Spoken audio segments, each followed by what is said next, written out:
बीरपुर नाम के एक गांव में धनिया नाम का आदमी रहा करता था। वो इतना आलसी और कामचोर था कि पूरे गांव वाले उससे परेशान थे। दिन भर बस पेड़ों की छांव में लेटे लेटे ऊंचे ऊंचे सपने देखना ही उसका काम था। एक दिन की बात है, धनिया खेत में एक पेड़ के नीचे आंखें बंद करके लेटा हुआ था कि तभी खेत के मालिक जमुना दास आ पहुंचा। अरे ओ धनिया, यहाँ काम पर रखा है तुझे या आराम करने के लिए? कौन है भाई जिसने मुझे सपनों से जगा दिया? अरे जमुना दास जी, आप? बस अभी अभी तो आकर लेटा हूँ, थोड़ी देर आराम भी नहीं कर सकता क्या? पिछले 3 घंटों से तुझे इसी पेड़ के नीचे पड़ा देख रहा हूँ। बाकी सब लोग मेहनत कर रहे हैं और तू ऐसे पड़ा है जैसे खेत का मालिक खुद तू ही हो।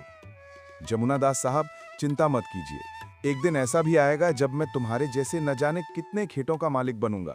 दरअसल छोटे मोटे काम मेरे लिए नहीं बने। जमुना दास का सब्र टूट चुका था।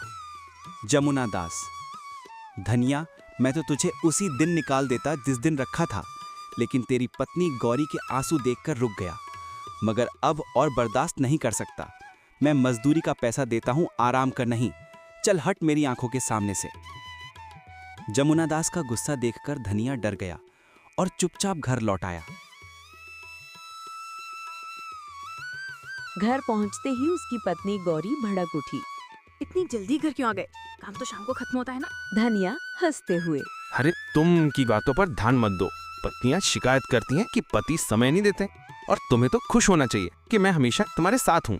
गौरी गुस्से से चाकू उठाते हुए बोली, बस करो धनिया, अगर आज महीने भर का राशन लेकर नहीं आए तो घर मत लौटना। पत्नी की बातें सुनकर धनिया सहम गया और बड़बड़ाते हुए बाजार की ओर निकल पड़ा। बाजार जाते जाते उसे बहुत थकान हुई। तभी वहाँ महंत बाबा आ पहुँचे। महंत बाबा ने तेज आवाज में कहा, उठ जा कामचोर, यहाँ क्यों पड़ा है? धनिया बेफिक्र अंदाज में, अरे बाबा, आपको मेरी नींद से क्या परेशानी है? अच्छा खासा सपनों की दुनिया में खोया था। धनिया चौंक गया। धनिया, अरे वाह, आप तो सच में पहुंचे हुए बाबा निकले। पर मन की बातें बताने से क्या होगा? मदद करोगे क्या? महंत बाबा मुस्कुराए और हाथ घुमाकर एक मुर्गी प्रकट कर दी। महंत बाबा, इसे अपने घर ले जा। ये रोज एक सोने का अंडा देगी। बेचकर धीरे धीरे अमीर बन जाएगा। धनिया नाराज होकर, मगर इसमें तो वक्त लगेगा। मुझे तो अभी राशन चाहिए। मुझे ऐसी मुर्गी चाहिए जो एक बार में ढेर सारे सोने के अंडे दे। नरेटर, धनिया की मूर्खता देखकर बाबा ने मुर्गी गायब कर दी और इस बार एक जादुई कुल्हाड़ी दी, लेकिन आलसी धनिया ने उसे भी ठुकरा दिया। आखिरकार बाबा गुस्से में चले गए और जाते जाते सिर्फ 50 रुपए उसकी ओर फेंक दिए। 50 रुपए पाकर धनिया बाजार घूम रहा था कि उसे मुरारी की नई समोसे की दुकान दिखी। समोसे की खुशबू इतनी लुभावनी की कि उसने सारे पैसे समोसे में दे डाले, लेकिन फिर भी उसने चालाकी दिखाते हुए रामू नाम के नौकर और राशन वाली दुकानदार को बेवकूफ बनाया और महीने भर का राशन ले आया। गौरी हैरान रह गई। गौरी ने पुलिस से हाथ जोड़कर माफी मांगी और राशन वापस कर दिया। थानेदार ने गौरी की हालत देखकर धनिया को छोड़ तो दिया, लेकिन उसे चेतावनी भी दी। सामने वही महंत बाबा खड़े थे। क्या फिर भीख मांगने लगा?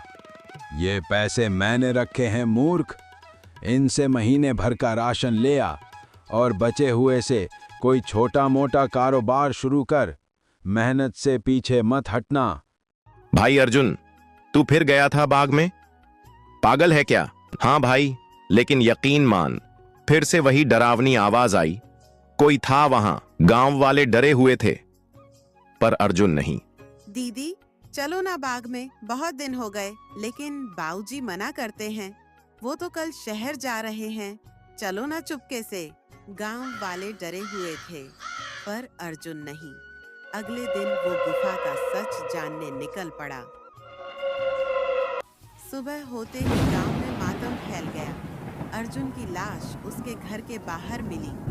अब डर और गहरा हो गया। मेरा बच्चा सच जानना चाहता था और वो उसकी जान ले गया। अरे बिटिया, उधर मत जाओ, गुफा बहुत डरावनी है।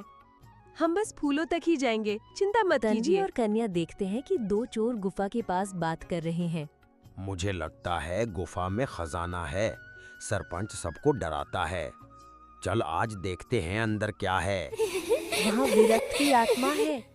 चोर डरकर भाग जाते हैं। तन्वी और कन्या सामने आती हैं। तन्वी, आप कौन है? मैं ही इस बाग की रखवाली करती हूँ। जल्दी भाग जाओ वरना विरक्त तुम्हें नहीं छोड़ेगा।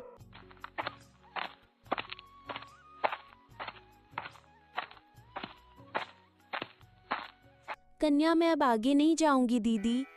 ठीक है, तू यहीं रह, मैं सच का पता लगाऊंगी। गुफा के भीतर।